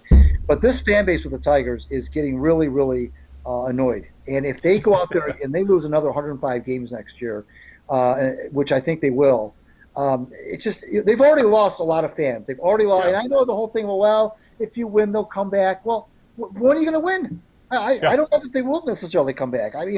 Baseball in general is hemorrhaging fans. At least in terms of the paid attendance at the games, are losing fans. So I don't know where these fans. You can't keep. And I know we're still not that far removed from the Jimmy Leland years where they were always in the mix, and I know they were in the World Series as recently as 7 years ago, but the way it's gone, the teardown, I don't know that I just don't know where the players are coming from. That's what's got me scared about this potentially being another 10 to 12 year irrelevancy, because I don't know I just don't know where they're coming from. I don't know where the players are coming from that are going to be the guys that you can latch onto and say, okay, this is the core. Okay, now we've got a core. Now let's just kind of let's win 70 games, then let's win 78 games, and then let's get to make the next move. I don't know where that's coming from. I don't know how they're going to get out from 47 wins. I don't know how they're going to get from 47 to 90. I'm not seeing that path yet. I'm not seeing players where you can say, okay, I can see this person on the 2024 Tigers as being a star. I can see this guy as being a key contributor to the 2024 Tigers, who will be contending for a World Series. I'm not seeing those players yet. And not only that, Al, I'm not seeing anybody even close to being those players. So, again, I'm not as toxic as some of the other fans are, but last year I may have watched 30 innings of Tigers baseball last year of total. I just could. It was almost like I didn't even have a team. I didn't pay attention that much. I didn't know what where they if they were even home or away that night. I didn't know who they were playing. I didn't know what the scores were. I may occasionally flip on Google or somewhere and see what the score is. I was totally divorced from them last year. Which is my bad, because I'm supposed to be on a podcast talking about them. But I don't have to watch them play to be able to commentate on them either. Yeah. So, I'm not going to sit here and say, well, my removal from them is why I'm not seeing the players. No, I'm still paying attention, and I'm not enough to know that I'm not seeing the players, Al, coming through the system.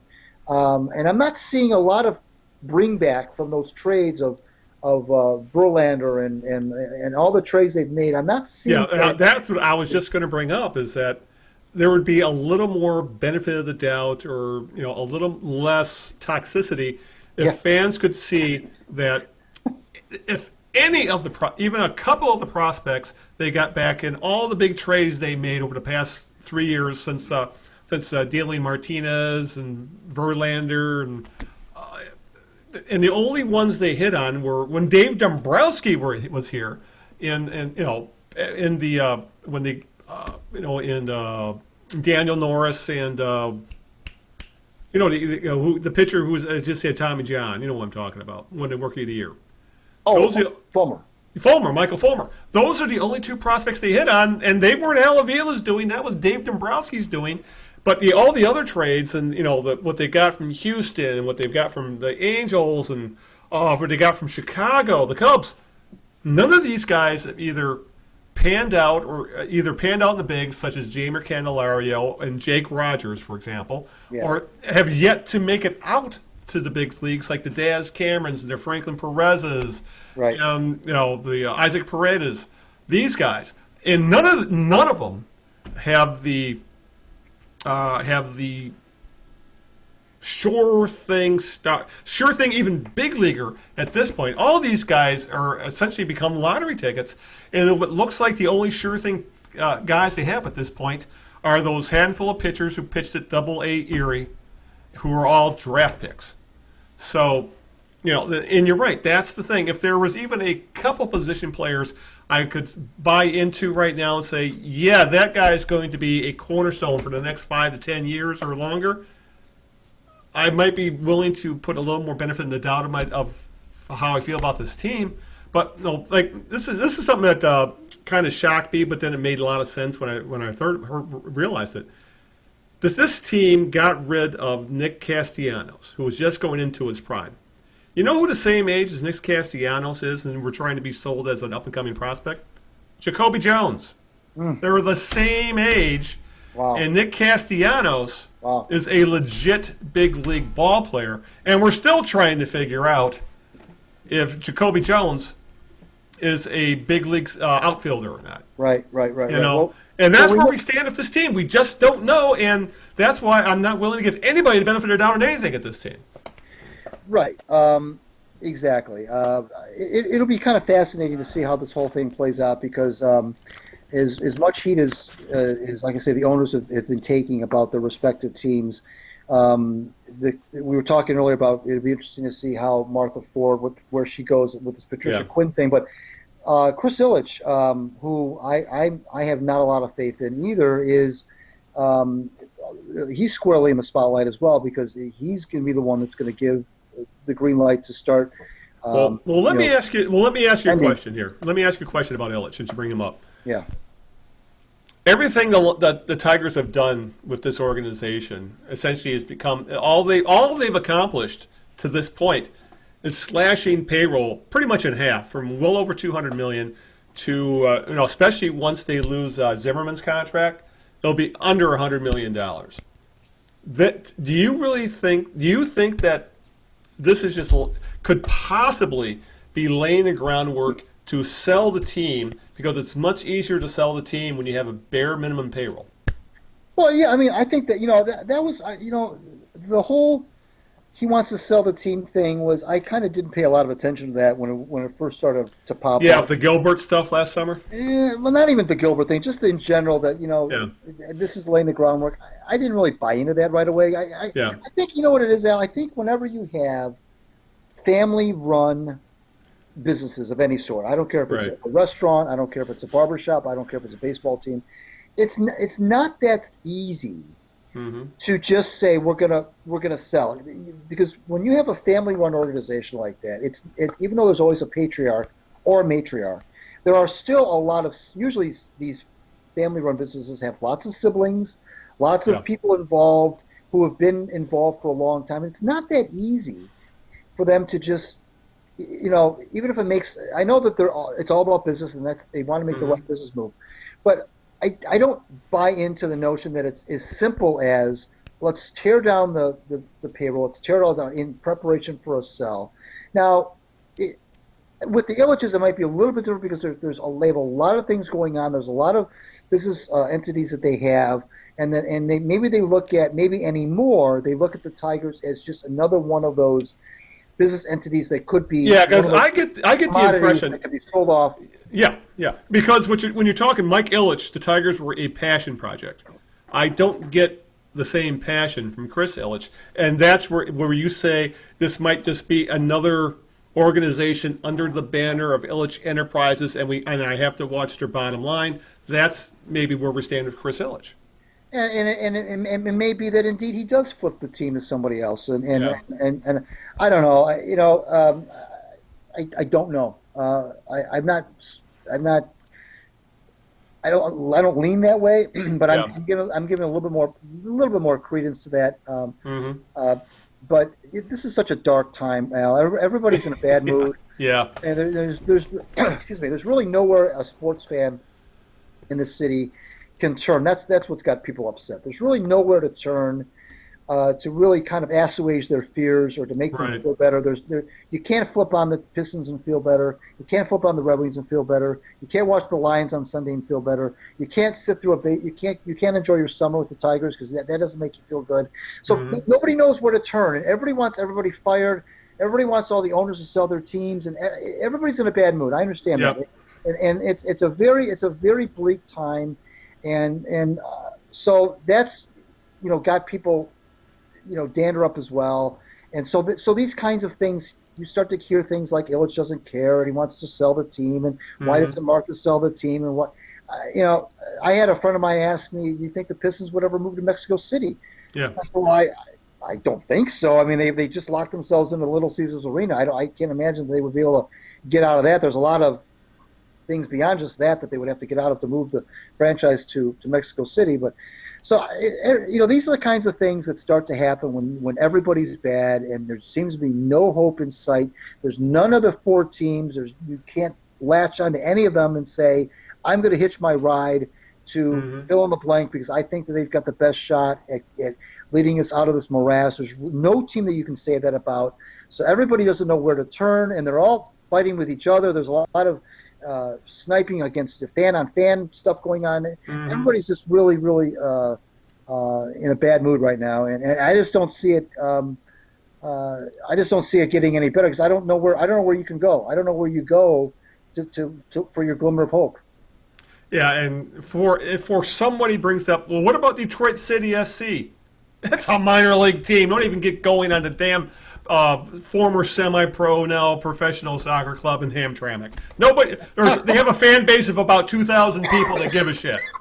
You Right. know, Right. I don't want to hear that. So it's yeah. So it's because yeah, you're right. We're either at the point now where the fan bases almost all these teams are either no, they need to sell the team, they need to fire everybody, or they need to blow up the rosters. All four of the teams are in some part of that triangle. And some of them are right smack dab in the middle of it. But yeah, right now it's. I mean, in the last podcast we talked about how things right now remind us of the '70s, but they are worse than they were in the '70s. There were some rays of hope in the '70s. Right. We are not seeing any rays of hope. And the other thing to bring up is all this bad news is in our face 24/7. Because when we were growing up in the '70s, Tigers were on TV once a week. A good week it was twice. Same with all the other teams in town. Hell, the Lions were rarely on TV because they never sold out the Silverdome for years. So, so it was easy to kind of stay in a bubble or, keep it at arm's length. Now, it's right there in your face all the time, and every angry fan, tries to make a point on Twitter or Facebook or Instagram or whatever, or YouTube or podcasts like us, and are unhappy. And we're very unhappy people, aren't we? At least when it comes to sports. I'm a happy guy, just not when it comes to talking about these four goddamn teams or whatever else is going on in pro sports. All right, I think we're done ranting, Greg. Who's your jerk of the week so we can wrap this up? Yeah, this is an interesting one because it was a head scratcher. And then the more I thought about it, and the more I found out about it, and the more I was reminded about it, the more it kind of shoved me into the jerk of the week category. That was the San Francisco Giants hiring of Gabe Kapler as their manager. Yeah. Now I know this is I'm just getting in on this late because Gabe was hired in November. But first of all, I don't know what he did to earn that job. It kind of reminded me of the whole Brad Ausmus being hired by the Angels thing.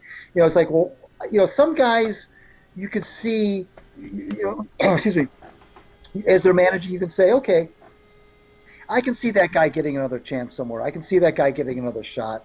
When Brad left Detroit, I wasn't really that confident that he would get another shot at managing. I know he's young, relatively young and stuff, but I didn't look at him as somebody that would be snapped up by another. I fully did not expect him to become a manager elsewhere. I really didn't. Maybe as a coach, yes, I'll buy that. I didn't see him, Al, as being a big league manager. Certainly not as soon as he became a big league manager. When the Angels hired him, I was kind of perplexed by that because I was like, well, what did he really do to make the Angels think that he could be their guy? And of course, he only lasted 1 year, largely because they could hire Joe Madden. But I got the same feeling with Gabe Kapler. He didn't do a lot with the Phillies. His tenure with the Phillies, which was not very long, was dotted with a lot of, well, I understand it's Philadelphia, but he was not. I wouldn't consider it successful necessarily. I wouldn't consider it a train wreck either. But I just didn't think he was the kind of guy that would get another shot at managing another big league team, especially just a month after he got fired by the Phillies. But what pushed this into the jerk of the week category as far as the Giants were concerned is that the vetting of Kapler, I don't know what they were thinking of, but they've made a lot of female fans upset because of how he handled the sexual assault allegations when he was the Dodgers minor league coordinator and or farm director, whatever he was, and how he kind of swept that under the rug and tried not to contact the police. And it was a very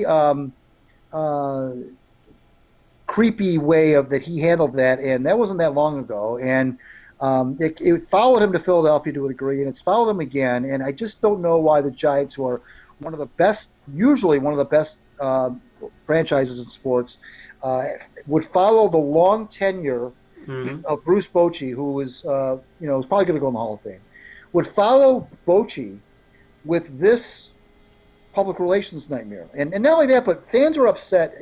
As I read the fan base in San Francisco, the female fans are upset about the sexual thing, and then the baseball fans are upset by just, why are we hiring Gabe Kapler? What has he done to be, why is he the guy? And so they're very disappointed that they love Bochy. They love Bochy, Yeah. and with good reason. And now they follow him with Kapler, which seems to be the anti-Bochy in so many different ways. And so it started as a head scratcher, and now I've moved it into the knee-jerk category, the jerk of the week category, because I don't know where they're coming from, why they thought that was a good move. So many other there had been so many other candidates for that job.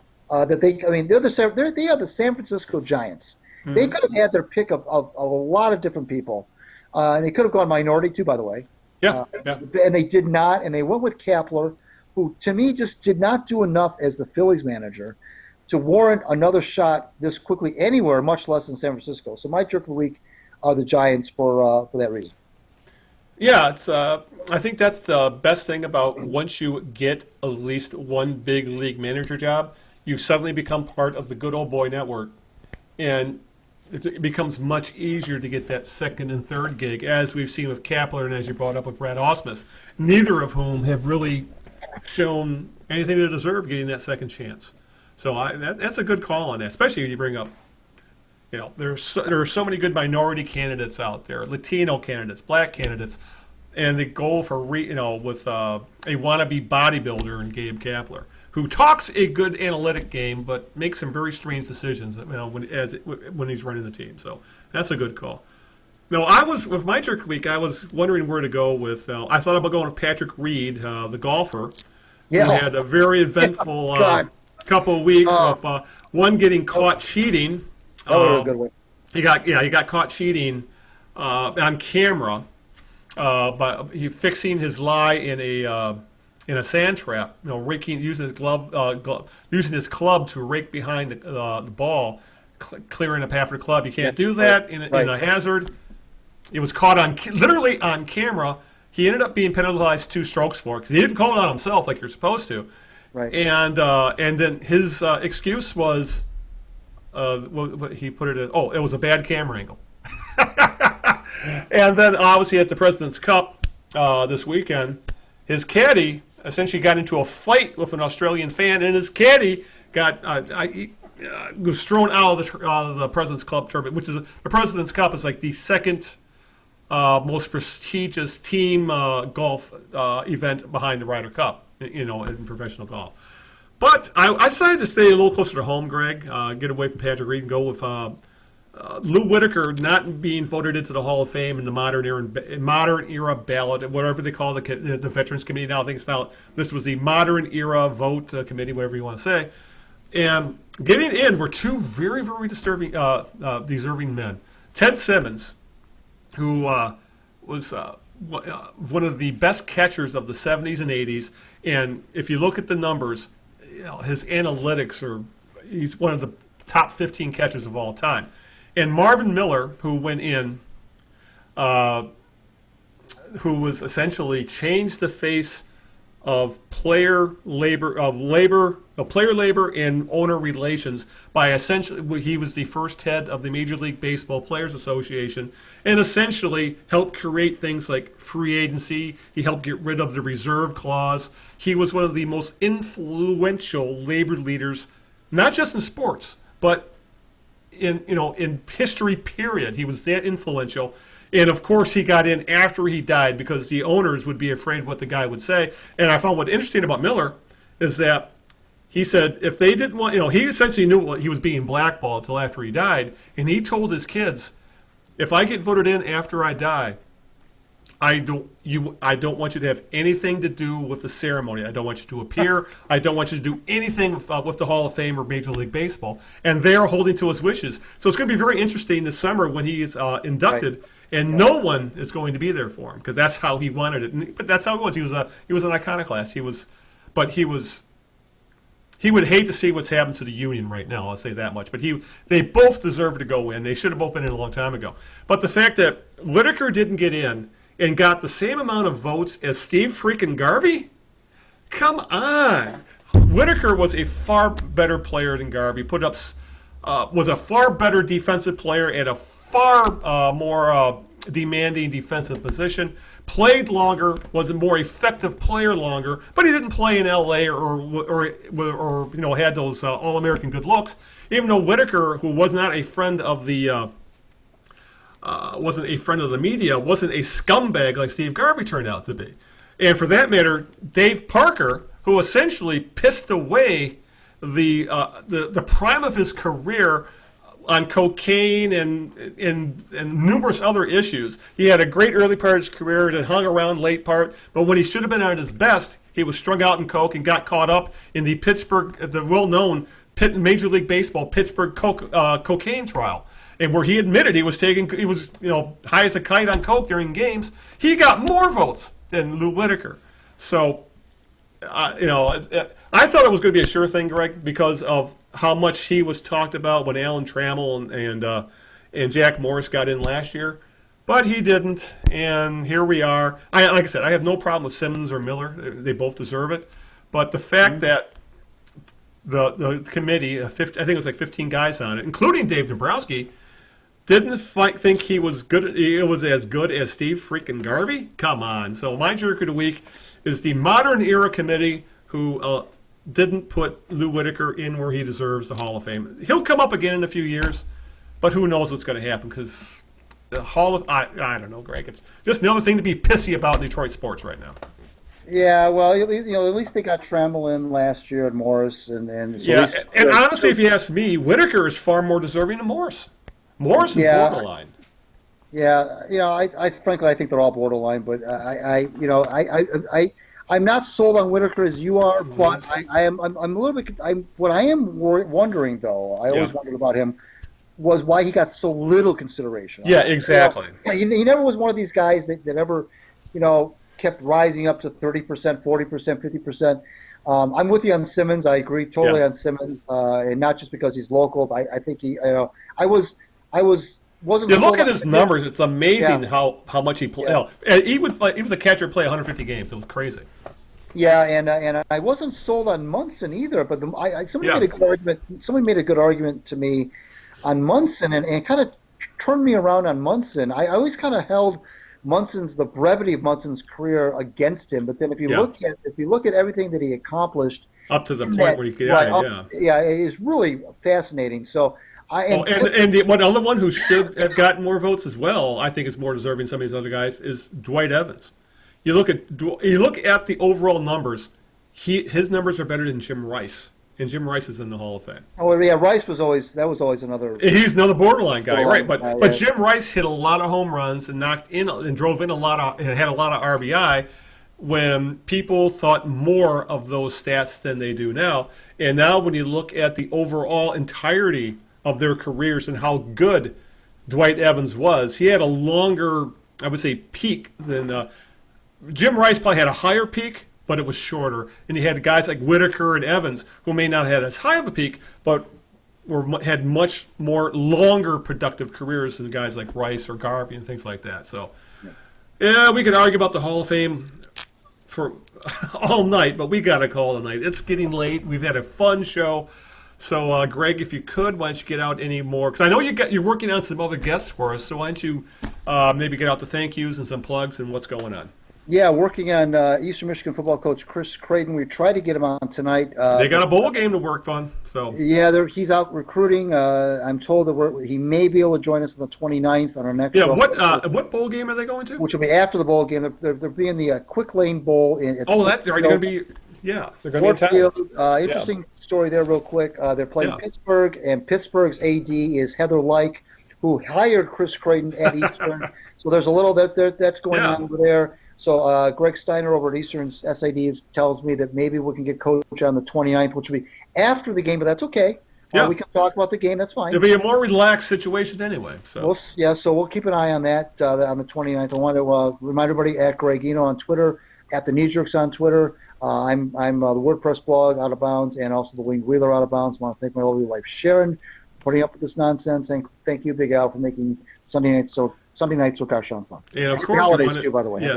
Yes, and we also need to thank John Wing for making a very funny appearance. And now we'll be probably thinking about Bert Campaneris for the next week, thanks to him. We'll have links to all his social media in the show notes. to listen to the show. Like I said, we're on pretty much all the important podcast platforms. Of course, we're on Apple Podcasts. We're available on YouTube, or we post video as well.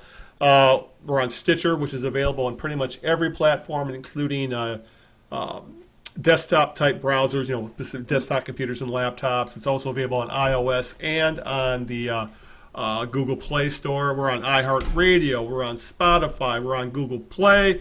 You can also go right to thekneejerks.net. That goes right to the page for the podcast. You can right-click and download the MP3. And, of course, want to give a shout-out to Greg.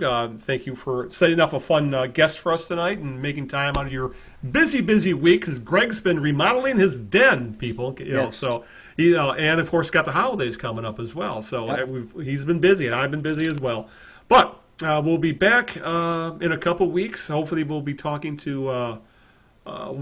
football, college football. We'll see how that goes. But we'll have a lot to talk about. Have a lot to talk about the end of the Lions season. Hopefully the Tigers will have done more. We'll probably touch on the Red Wings and Pistons as well. But until that time, I also want to give a shout-out to Linda, who was busy saving lives in the ER tonight.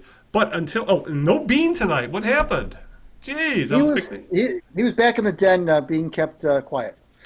Oh, yeah, that's why you remodeled your den, so Bean would have a place to hang out. Okay, now it all makes sense.